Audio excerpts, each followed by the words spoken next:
நாடு முழுவதும் ஒரே சீரான டீசல் விலையை நிர்ணயம் செய்ய வேண்டும் என்பன உட்பட பல்வேறு கோரிக்கைகளை வலியுறுத்தி வரும் 11ஆம் தேதி முதல் காலவரையற்ற வேலைநிறுத்த போராட்டத்தில் ஈடுபட உள்ளதாக அகில இந்திய மோட்டார் காங்கிரஸ் அறிவித்துள்ளது.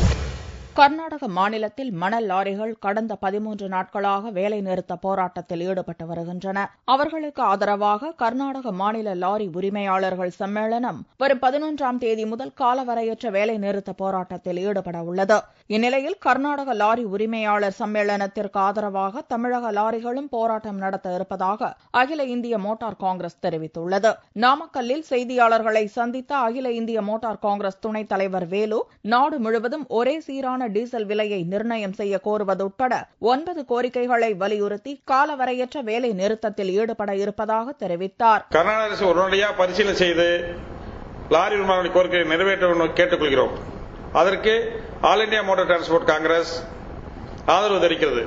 கர்நாடகாவுக்குள்ளும் கர்நாடகா வழியாகவும் எந்த லாரிகளையும் தமிழ்நாடு, பாண்டிச்சேரி, ஆந்திர பிரதேஷ், கேரளா போன்ற நம்முடைய தென் மாநிலங்களிலிருந்து எந்த லாரிகளையும் இயக்க வேண்டாம் என்று லாரி உரிமையாளர்களுக்கு ஆல் இண்டியா மோட்டார் காங்கிரஸ் அறிவுறுத்தப்படுகிறது. ஆந்திரா, கேரளா, புதுச்சேரி மாநிலங்களைச் சேர்ந்த லாரிகள் கர்நாடகாவிற்கு செல்லாது என்றும் இந்த போராட்டத்தால் நாள் ஒன்றுக்கு 100 கோடி ரூபாய் வரை வர்த்தகம் பாதிக்கும் என்றும் வேலு தெரிவித்தார்.